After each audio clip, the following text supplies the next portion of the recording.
Join Hans and Scotty Wednesday, noon to 3. They're at Tim Dahle Nissan Southtown at 11155 South Jordan Gateway in South Jordan. Tim Dahle, home of the Forever Warranty. Got a question up on our Facebook page. Utah beats Baylor to continue their streak of just crushing teams. Are the Utes actually going to pull this off? Which this? Yeah. This, I thought that was excellent. I figured there were at least 3 questions in one then. You quite the wordsmith, crafting that and weaving them all together. If the this is, are they going to finish 10-2? Well, yes, we've thought that for a while, and we still think that. That's not the this. Are they going to go to the Big 12 Conference title game? Probably not. Are they going to get to the playoff? Possibly, but I do agree with what you said earlier. Oklahoma went a long way towards punching their ticket with that road win in Alabama. You got to acknowledge that. Yeah, as long as they don't mess up one of these last 2 games, which on paper they shouldn't, right, then Oklahoma's going to get in. Notre Dame went a long way towards punching their ticket, beating Pitt. As long as they don't mess up one of these last 2 games. Although I don't think beating Pitt is any big deal. No, but it was the last hurdle, and they're Notre Dame, and they're going to have 10 straight wins, and they're going to get in. I think the Utes can go back there. And beat Pitt, too. Yeah. Utah is a playoff-worthy team. I'm going to ask the old man that today. Oh, yeah? I'm going to preface it. I'm going to say, listen, dog, I know you're going to give me we're only focused on Kansas State. But put that nonsense aside for 1 second. Do you think right now, the way this team is playing, is it a playoff-worthy team? The answer in my mind is yes. Scally looking like he's blitzing 14 guys on every play. Yeah, they are. I think they are. That'd be a cool strategy. Who would notice? And if we're going to overlook some other teams' early season losses, why shouldn't we overlook the Utes one? It's just one. Going to Provo and losing by 3, it's akin to Tech going to Tempe when the Tempe team had its guys and you lost by 4. Whoop-de-doo. So what? Who cares? It may keep you out, but it shouldn't. I get you don't want to have an acceptable loss and all that stuff, but the game was played, and yeah, BYU, we should have done this, we should have done that, but Utah can play that game too. And the Texas Tech loss, it stinks. It's there. You can't erase it, nor should you. But as I said earlier, just a few minutes back, the Utes have more weapons. It was early in the season. You had a couple of freshmen. Now these guys are integrated into the offense. The Flickster is just an incredible player, it looks like. I don't know what kind of quarterback he's going to be. He's probably going to be a typical Utah quarterback who runs. And if they lose a game and they couldn't throw the ball, and it's the same old story. But the kid is an electric runner, that's for sure.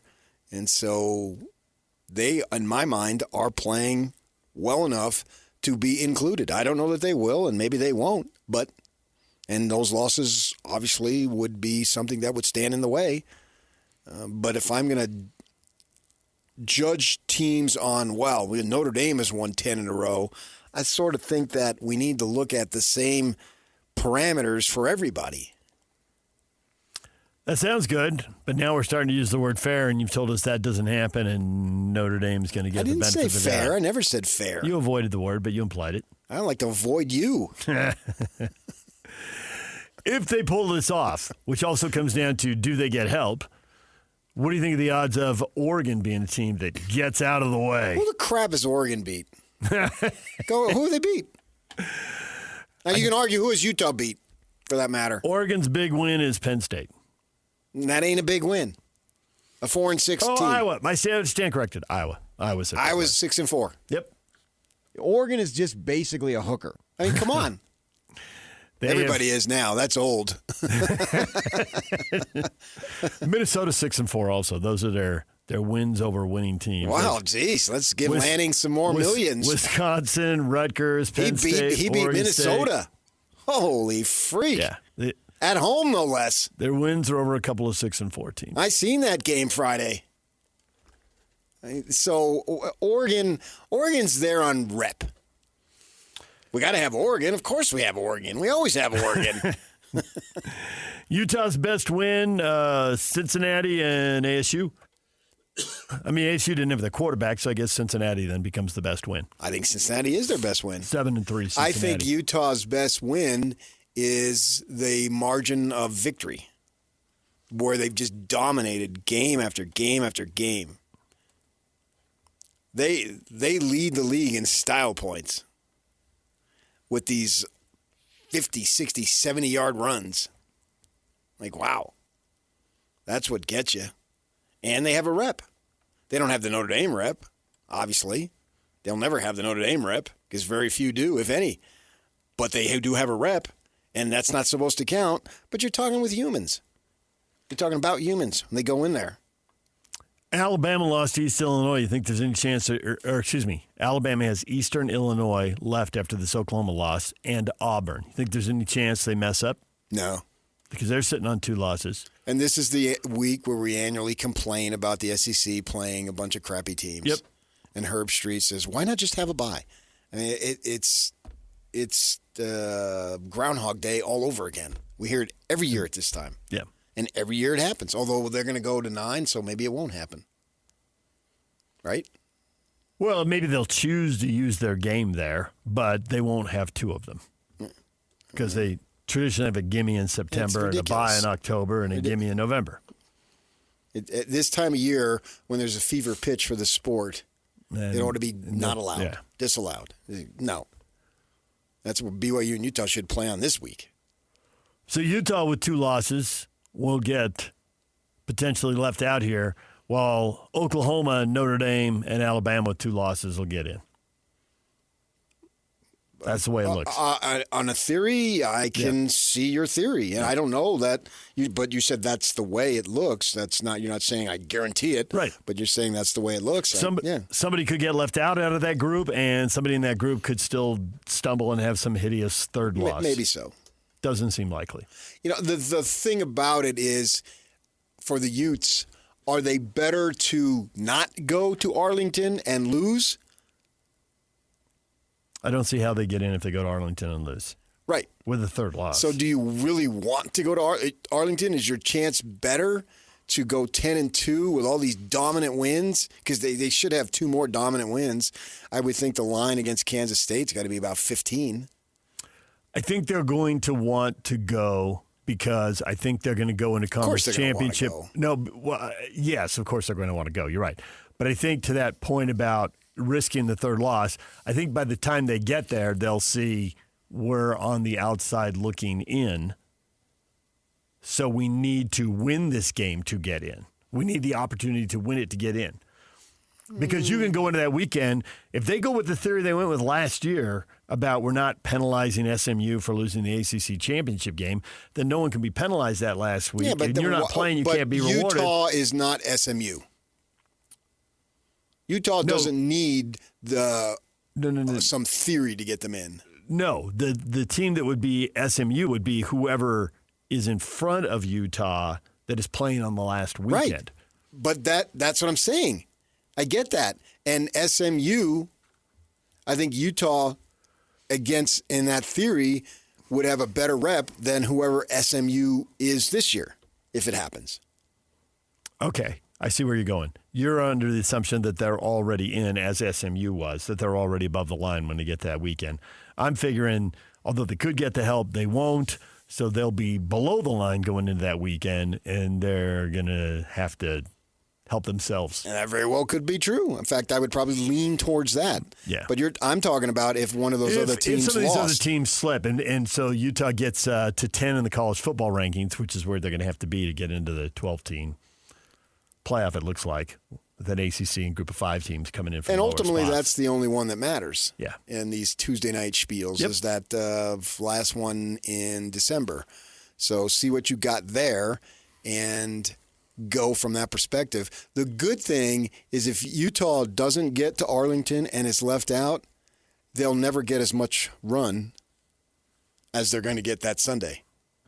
Everybody's going to cry, Utah got hosed, Utah this, Utah. Yeah. Only the SEC absolute homers. You can't keep knocking on the door for like 6-7 seasons and not get respect. And anybody who says, oh, Utah, shut the heck right up. Because what more do you want? I mean, there most of the time. You want NFL guys? We got NFL guys. Yep. You want Pro Bowlers? We got Pro Bowlers. Whatever you use to measure your greatness, we, speaking from the Utah perspective, we got it over here too. The only thing they didn't have is they didn't have a backup quarterback. And if you could find a way to get a winning record in conference with a backup quarterback, then you are freaking awesome. That's for you Arizona State fans out there. You just picked up the. We don't need no freaking excuses. Our quarterback was hurt. Picked up the pitchfork and we still win. I'm telling you right now. Okay. Except in Utah. They don't win them all. Oh, okay. They didn't win them all last year. Nice. Good recovery. But we don't have a season of whining. Look at the injuries. Devils sent 6 guys to Tempe, or not to Tempe, to Dallas for the Big 12 media. Mm-hmm. 4 of them have season-ending injuries. That's bad, right? That sucks. So, but that's the only mark on Utah is last year they couldn't get it done because of the injuries. But injuries happen, and obviously they had it at the most crucial position. But that's on them. You got to find a way to have a backup ready to go. And the Devils got lucky in terms of Sims being a 6-year guy wanting to stay around. Well, they didn't have to play 5 different quarterbacks. The year they played 5 different quarterbacks, it didn't go well. But that just means you don't have a backup. They didn't have a starter. No, but the other guys get hurt. I thought, didn't the other guys get hurt when they went deep? I mean, Utah had other guys get hurt. A quarterback? Uh-huh. You're talking 2 years ago? For ASU, yes. But they didn't have a quarterback. Oh, they literally didn't have. That's when they go to whoever they had. They didn't have anybody. Yeah, and then it ends up being Scatterbo at the end. They didn't have. They ran out of bodies at the position. They started with out of bodies. They weren't good enough at the start. Yeah. That Rashada kid, where is he now? Where is he? Sacramento State? Sacramento State. Does he play? He's another one of those Utah, California kids that are supposed to be 4 stars, and they bounce around to 15 different schools and never do a darn thing. If I'm not mistaken, he started all year, but Sacramento State's like middling to bottom tier Big Sky. Yeah, and he's on his 3rd school, and he's like a sophomore. I mean, the point was they didn't have anybody, which is what Utah didn't have behind Cam last year. Even though they had the injuries, yeah. It's not like they were getting stellar play from the guys when they were in. Right, so... Although they did then get hurt and they went to somebody else and there wasn't stellar play then, and before they could get them up to speed, they got hurt. That's last year. Who cares? I'm just having fun. They are right where they have been for so many years. 7-3, and they ought to win 1, maybe 2 more games. We'll see. That Arizona game looks. That looks a tough. lot. It looks hard. It does. It looks tough. But I mean, if they went 8-4, so be it. I mean, you don't turn where that program has been. You don't turn back 8-4, as far as I'm concerned. Given the fact that your quarterback was out and your star receiver, he tore, not pulled or tweaked, he tore his hamstring. Yikes. They said on Saturday he celebrated a touchdown. And the trainers, and he's not in uniform, the trainers had to attend to him. Yeah. Because he was pumped up. Somebody else scored. Right. Yeah. He needs to get himself healthy. In fact, he needs to say, guys, thanks a lot, but I got other stuff here. Yeah. He shouldn't play, as far as I'm concerned. Yeah. No. Well, torn hamstring, I don't think he's going to. He should be done. Yeah. He's got millions down the line that he needs to get ready for. First round NFL draft pick. Right. So if he came out and said, I'm done, I would say bravo. That is 100% the right decision when you got a torn hamstring and you're down to the end here and you're probably going to go to one of these, middling bowl games. No, but he shouldn't even play against the Cats. If I'm Dillingham, I said, no, you're done. But the Utes, they've got a great rep because it's all been earned. And if the silver lining is if you don't get into the playoff, you'll be talked about probably more than ever. DJ PK, it's 97.5 the KSL Sports Zone. Bronco Mendenhall joins us next. More on the playoff possibilities with Shehan Jayaraja coming up at 9 o'clock right here on the Zone. Join Hans and Scotty live tomorrow from noon to 3. They're going to be at the Grill, 2264 South Main Street in Nephi. Utah State football coach Bronco Mendenhall will join us here momentarily. Shehan Jayaraja will join us from CBS Sports, national college football writer, at the top of the hour to talk about the weekend that was in college football and how he thinks things are going to shape up for the Utes and Cougars when the rankings are revealed tomorrow night. Figure to move up one spot, although Texas has Texas A&M left, PK. Is there a chance for them to pull a massive upset and then at 9-3 leapfrog back into playoffs, be the first 3-loss team to get into the college football playoff? Would not be shocking. But they really weren't that competitive on Saturday. It's one of those games where the score says they can still win it, but you don't actually think they're going to. And then in the fourth quarter, they got lit up. It looked a lot like the Utah-Texas Tech game. Totally. Very, very similar. DJ PK, and we're joined now by Bronco Mendenhall, Utah State football coach. Bronco, good morning. Good morning. I know after 24 hours you're supposed to shake it off and move on to the next game, but Bronco, I think that one would be a little harder to shake off than most games. I'm not sure it's shake-offable. That one's going to last a long time, and it needs to. Doesn't mean that as a grown-up and young people, we don't need to be resilient and move on to the next one, and life demands that. But there's also, man, sometimes there's just experiences in your life that they don't go away. And for the team, for the players, for the program, man, really, really believed we were not only going to win, but win it multiple times. And that was difficult. You remember years ago you said you go into games, you prepare, you study, you do all this stuff, and then you get there and the game turns out nothing like you anticipate. And I remember you said that, and that stuck with me all these years. And so the fact that you lost obviously does sting. But the thing that in Vegas, of all places where you bet, there's no way I would have bet that your defense held them down to the level that it did. I mean, if you would have won the game, I would have thought it would be high scoring, and yet really it wasn't, especially considering that, at the end there, those points came in overtime. But that was just shocking to me, the way the game played out. The preparation of our defense and the momentum they're generating has been remarkable. And 23 points in regulation, 29 total is the fewest they've had. That's with 2 overtimes, the fewest points they've scored the entire year against anyone. And to your point, I'm never sure how the game is going to play out once we kick it off. We had planned and prepared for a game just like that. We didn't know what the score was going to be, but we knew it was going to come down to someone kicking it at the end or trying to get a 4th down stop or something. Never imagined we'd have a short field goal with 2 seconds left in control, and then it's overtime, and they missed the field goal, and we don't put it through again. The defense just over and over and over again in that game answered the call and held them to field goals or 4th down stops or turnovers, and just super proud of them. And the entire organization went ready to win the game, viewing it as a title fight, and really knew that winning that game kept us in the Mountain West Conference championship race, and the kids really believed that was possible. You're famous for saying there's 4 or 5 plays that turn a game, but I feel like this is a game where there were 10 or 12, and you might tell me, well, I've watched the film and there were 20 or 30, and I'd probably believe you if you said that because there were so many crazy things that happened. There was a moment early in the game, and obviously if this had happened, everything would have unfolded differently afterwards.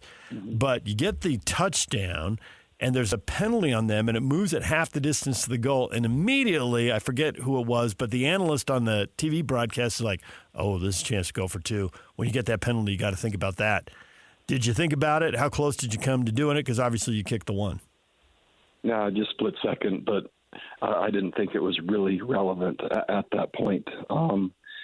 And a single point would matter. We missed an extra point early in the game. And again, as everyone's already been well documented, we were 10 for 10 of field goals with no mixed extra points the entire year. And it's been really a strength of our team. And I just believed we'd play well enough and we would get the point back at some point, and I just didn't feel like that was the time. I was wondering about the play calling, particularly after UNLV didn't score in the first overtime, because I was unsure of what was going on with the confidence of the kicker. Could you speak to that? We relatively conservative, as you saw, and just believed we were already in range. And the history of the season, even though it wasn't going well that game, it just I couldn't make myself believe we weren't going to put that one through, and that the average would back out to how we truly are capable and how we would truly kick. And so, more conservative than probably anyone would have liked. Really, just believed he would make the kick.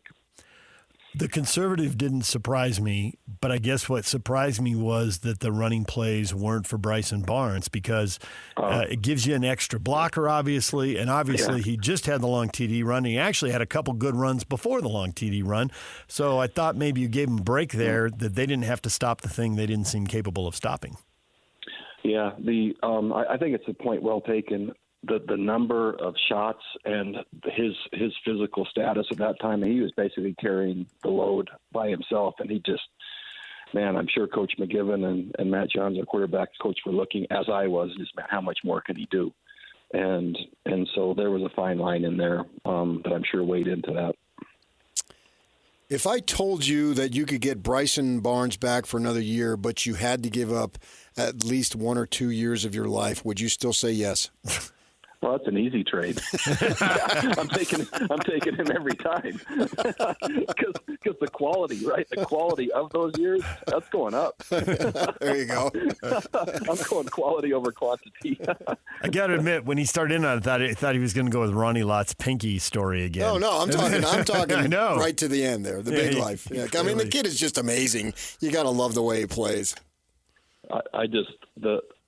The number, he was sacked 7 times in that game, and the number of hits even after he's delivering it, and then he has a quarterback draw for about 70, and then he scrambles at the end and puts us in field goal range. It just, I shared with him over the weekend that I'm not sure I've ever seen a player at that position play as courageously, as resilient and determined week after week after week. It's a privilege to be his coach. He has been your leading rusher, I think, in 4 games this year, and hasn't missed a game, which in this era, we're seeing quarterbacks get hurt all the time. And we actually have a former Aggie quarterback, Riley Jensen, who comes on the air, and he says it depends on which coach you talk to, but most coaches are trying to figure, they let a guy, they'll 6 or 8 design runs, and then they figure 6 or 8 times the kid's going to take off or take a big hit in the pocket, and that's all the hits they want. And to your point, Barnes had 22 carries in the official stats. Yeah, 22 carries, and that's not including getting hit after he throws, or as he throws. Getting hit after or as he throws, and if you could just watch the number of those hits throughout the course of the season, I don't see guys getting up from those as we're watching opponents or other college football games. And the daily example of just fierce toughness and getting off the mat over and over again is just, it's remarkable. And for more than anyone, I would love this season. I'd love to go on the road in Fresno and play well and win. I'd love to have Boise come in for our last game and play well and win. Love for him to get a chance in postseason to play well and win, just because of everything that he's done for this program and who he is. Well, to me, that would be an easy way. Not easy, but at least a reasonable way to put this game behind you, because bowl eligibility is on the line, and you just spoke to it right there. So I would think the team would be able to gather itself and get the focus necessary to play Fresno State. Oh, I think they will, and young people are resilient. But I also know in my team meeting this morning, right, they're hurting because of what they put in, and we basically had won the game twice. And that was the shocking part to everyone, is walking off knowing that in almost every phase we had played well enough and their preparation held. And it was a significant kind of moment for this team and the program. and then we didn't win. And so, it stung, and the team was quiet, and they're somber. They'll be resilient and focused, and they will respond. But I also have to be realistic in letting that process play out. And I was asked after the game, I don't know, what that looks like. And there's a pretty typical model in the world of social science, right? That usually starts with anger or sadness, and then denial, like, man, that didn't happen, or that couldn't have happened, right? And then a withdrawal where you need just a minute to kind of get it together. And then there's acceptance where you reframe it and then you go. And I think what sports teaches so much is because we play next week, right? We're into the next opponent today.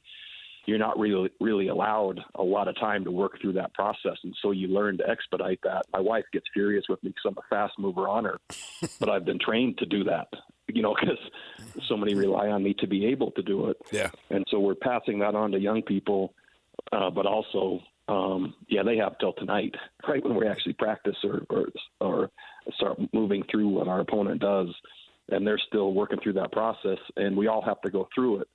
And then there's kind of a look in their eye or a way they carry themselves where you can see, okay, we're ready. They don't get more time than today, and if they take more time, it gets in the way of the next one. And so, but I am going to acknowledge that it hurt, still does, probably always will, but we got to move on, and that's how life works. Fresno State 7-3. It's going to be their senior day. They've got 2 conference losses, so they're still thinking that there's a path for them to the conference title game. You ought to be facing a fully motivated team in Fresno. There's no question, and what better way to finish? So they're averaging probably 38ish, maybe close to 40,000. The stadium there's a great following there. They're having success. But that's a different style of play, completely different than what we just faced and in other games we played within the conference.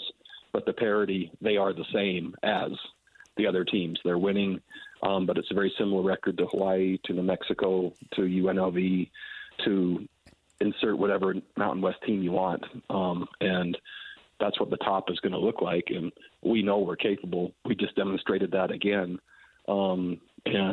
And here's the next test. You have the scariest of scary when we see that situation with Saxton going down, and then everybody just turns so silent. And even it takes your breath away, literally, even if you're watching at home, as I was. I'm wondering if you have an update. Yeah. All cognitive function has returned. So he's walking, he's moving, he's coherent. Concussion symptoms still remain. Obviously, they're doing extensive work and review of just his neck, etc. But I have to say that during that game, when my team walks out and basically singing, right, Tongan hymns and united while he's laying there, was one of the most impactful moments I think I've had in my life. As they were kind of just sharing their support through song, through culture, through love, and through being good teammates. Truly remarkable. And I looked over and saw the UNLV players, and they saw what an amazing thing that was. And you could just see them like feeling, man, this is an amazing moment that we're part of, and crazy because we still had to play some more game after that, but I love this team. These kids they're amazing. Well, Bronco, we appreciate a few minutes. Thanks for joining us, and good luck turning all the emotions around and going to Fresno. Thanks so much. We'll see you. Okay. There is Bronco Mendenhall. They will be facing a Fresno team that has won with a backup quarterback throwing for less than 100 yards the last couple of weeks, but blew out Boise State and blew out Wyoming. The defense has been lights out for them. It's going to be tough. I mean, that's a tough place to play. I've been up there. I've been up there and covered a BYU loss. Yeah. And so, I mean, we've all been in that community, and there's not a whole lot going on there sports-wise outside of the Bulldogs, and they're having a decent season, so that community really rallies around. That's why I was desperately hoping that they got that Vegas win. And it was right there, as he said. They had that thing, and it's like, oh, my gosh, I can't believe this is happening. Slipped through their fingers a couple of times. Yep. Fresno's 4-1 at home this year, so they've been really good. All right, DJ and PK, it's 97.5, the KSL Sports Zone. We got to take a break. Shehan Jayaraja is joining us coming up at the top of the hour, and we will talk playoff rankings and Big 12 football with him. Stay with us. It's game week for the Utes, and the KSL Sports Zone is getting you ready for kickoff. After a blowout victory on the road against Baylor, Kyle Whittingham and the Utes return to the Hill for a showdown against Kansas State in the final home game of the season. Listen all week long for the best coverage of Utah football. Then, catch College Football Saturday game day at 10 a.m. with the postgame show immediately following the game on KSLSports.com. Let's go then. Let's go, baby. Your home for the best coverage of Utah football is live on air, online, and on the KSL Sports app. This is 97.5, the KSL Sports Zone. And now, your Rocky Mountain Chevy dealer strong play of the weekend.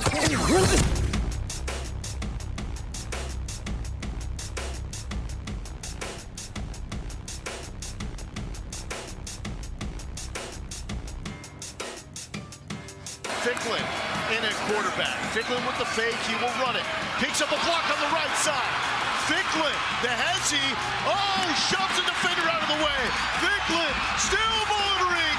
Come on now. The kid's a star. There's your Chevy Strong play of the game.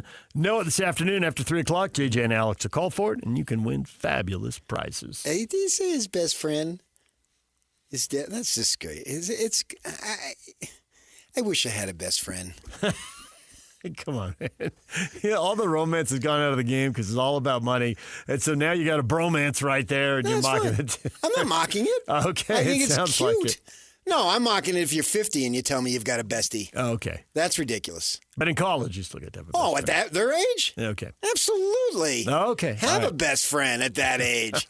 Now, when you get a little older, I can remember one time you told Joe Ingles your wife had a best friend. Like, Yep. well, they go to the food court at 16 and talk about boys at 55? No, that was the friend who's in Australia. So they I know, but you can't have a best friend at 55. have not gone. You to can the have food- close friends, but no, I don't. At 20, or he might even be a teen, have a best friend. That's cute. I love besties. But eventually, you got to grow up. Got the picks from this weekend, big guy? I do. I did mean to take the Thursday night game. I whiffed on that. I got lucky. You still got away with it, though. I did. I got away with it. That's exactly what I did. I got away with it. Well, add it to the list with you. Yeah, right? good, clean living. Houston Texans beating the Tennessee Titans. You've been fooling people for a long time. 16-13. There you go. PK, you took the Pittsburgh Steelers. Might have been the good time to do it, considering, a certain quarterback may be down for a while. A-Rod? Yeah. That's his non-throwing arm. I know they might be a break, though. Tell that to Jalen Daniels. I was going to say. Or Jaden. Jaden Daniels, yeah. Jalen coaches or quarterbacks for Kansas. And then I took the Baltimore Ravens, and they tried to muck that up, too. So they got away with it as well. So we clean sweep across the weekend. All right. Three more. Not all right. I'm not gaining any ground. Still got a Okay, but it's going to get more difficult at the end of the year as Yeah. our options narrow. Yeah, but I have held off on picking. We are going to have to send us a list. I'm getting to a point I can't remember all the teams. I'll I picked update your now. list. I've sent you before. We're like 11. He's like the jockey, the far turn, and he's still sitting up. He's got a lot of whip left. He hasn't even begun to hit the I got stride. a 2-game lead right now still. Yeah. Well, I hope you lose it. You're the Broncos in the AFC West. Yeah, there you go.